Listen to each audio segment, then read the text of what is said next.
ये मीडिया भारत का राष्ट्रद्रोही मीडिया है। उनसे बनता है तो मेरे खिलाफ एफआईआर कर ले, ताकतवर है ना, वो कर ले मेरे खिलाफ, देखता हूं फिर मैं उनको।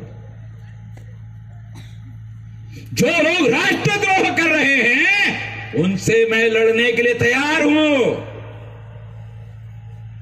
आर्टिकल 19 के तहत उनको यह अधिकार बहाल किया गया। ये कोई साबन बनाने का धंधा नहीं है जो इंडस्ट्रियल लाइसेंस लेकर अखबार और मीडिया चलाया जाता हो। भारत के संविधान के आर्टिकल 19 जो फंडामेंटल राइट है, not only right but fundamental right, मौलिक अधिकार है, उसके तहत अखबार चलाया जाता है। और लोकतंत्र का चौथा पिलर है, जिम्मेदारी है उन लोगों की, सारे देश के लोगों को जगाने की। तो सुप्रीम कोर्ट ने जब यह निर्णय दिया, क्या निर्णय दिया? ईवीएम मशीन में घोटाला होता है, फ्री फेयर एंड ट्रांसपेरेंट चुनाव नहीं होता है, तो फ्रंट पेज पर खबर छाप रही की, भारत के नागरिकों को जागृत करने की उनकी ड्यूटी थी, जिम्मेदारी थी। कोई खबर तक नहीं छापी, अखबार के भिजवाड़े पर नहीं छापी, टीवी वालों ने भी नहीं छापी, किसी चैनल वाले ने खबर नहीं छापी। तो मालूम कैसे होगा लोगों को कि ईवीएम में घोटाला होता है? खबर आएगी तो मालूम होगा। खबर ही नहीं आई तो लोगों को मालूम ही नहीं हुआ कि ईवीएम में घोटाला होता है।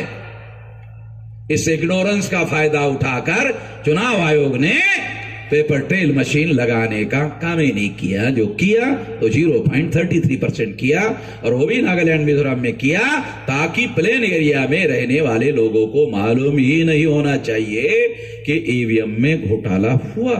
ये डॉक्यूमेंट्री एविडेंस है इस बात का सबूत कि चुनाव आयोग इस घोटाले में शामिल है। चुनाव आयोग से बहुत लोग डरते हैं, चुनाव आयोग से बहुत लोग डरते हैं।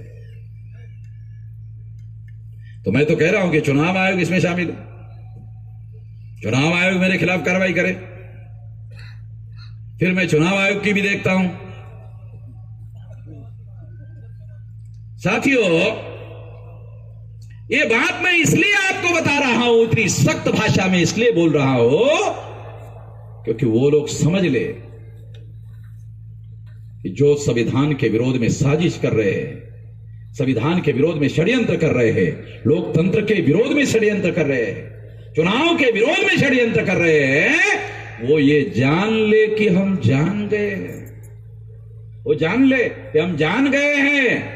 और जानने के बाद सारे देश के लोगों को जानने के लिए एक देशव्यापी अभियान चला रहा हूं, और जागृति के बाद इस मुद्दे पर नेशनल लेवल की एक्शन करेंगे। चुप नहीं बैठेंगे, केवल कहने की बात नहीं है, नेशनल लेवल की एक्शन करेंगे। कई बार भारत बंद कर चुका हूं, आगे भी करेंगे, चुप नहीं बैठेंगे, वो लोग जान ले। तो इसलिए साथियों, ये बहुत भयंकर बात है और हमारे लोगों के भविष्य का मामला है। इस देश का सारा लोकतंत्र वोट पर खड़ा है। वोट ही अगर खत्म हो गया तो फिर तो हमारे पास कुछ रहेगा ही नहीं। वोट के आधार पर एमएलए एमपी चुने जाते हैं और एमपी और एमएलए के बहुमत से सरकार बनती है। कल तक हम ऐसा मानते थे कि हम इस देश में सरकार को चुनने का काम करते हैं, खत्म हो गया। हम नहीं चुन रहे, ईवीएम चुन रही है। तो ये लोग चुनते थे तो लोकशाही होती थी, ईवीएम चुनती है तो ईवीएम शाही आ गई है। ये लोकशाही की सौतेली बहन है, सगी होती तो भी कोई दिक्कत नहीं थी, ये सौतेली बहन है। सौतेली बहनों में बहुत झगड़ा होता है तो आप लोगों को मालूम है ना, महिलाओं को तो ज्यादा मालूम है। तो इसलिए ये बात मैं समझाने के लिए आप लोगों को बता रहा हूं। इस तरह से पेपर ट्रेल मशीन एक घोटाला पकड़ने वाली मशीन बनाई। 14 को चुनाव आयोग ने नहीं लगाया।